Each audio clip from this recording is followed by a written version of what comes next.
পুকুর ভরাট করে বাড়ি, তাও আবার আবাসের মতো সরকারি প্রকল্পের বাড়ি। বসিরহাটে চাঞ্চল্যকর অভিযোগ।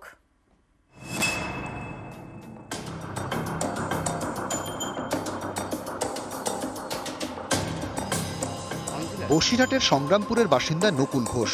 এখানে তাঁর পৈতৃক বাড়ি, 7 কাঠা জমিও রয়েছে। কাজের সূত্রে থাকেন বসিরহাট পুরসভার 11 নম্বর ওয়ার্ডের তপারচর এলাকায়। ভাড়া বাড়িতে স্বামী স্ত্রীর সংসার। বছর 3 আগে এই তপারচর এলাকাতেই স্ত্রী উমার নামে একটি জমি কেনেন নকুল, যার দাগ নম্বর 448। সরকারি নথিতে এটি একটি পুকুর।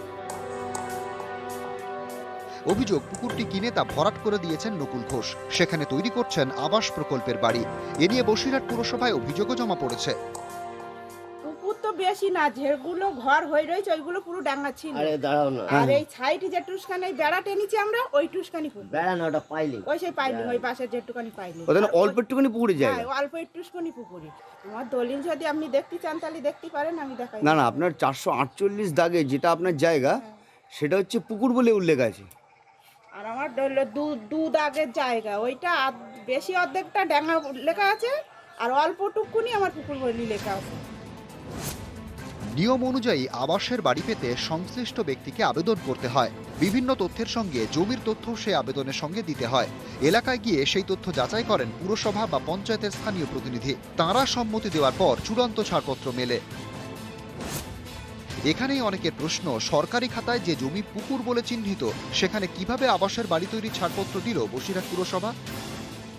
এদের একটা শরিকি ঝামেলা আছে। সেই শরিকি ঝামেলার মধ্যে দিয়ে এরা আমাকে কিছুই জানায়নি। এতদিন ওরাই বলেছে যে ঠিক আছে, অসুবিধা নেই, ওরা পারে করছে।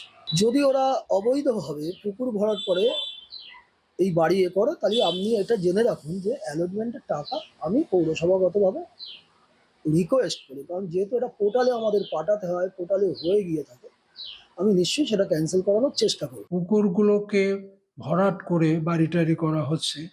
এতে বায়োডাইভার্সিটি অর্থাৎ প্রকৃতির উপরে যে প্রেশারটা পড়ছে বা হচ্ছে, তাতে আমাদের খুবই ক্ষতি হবে এক সময়।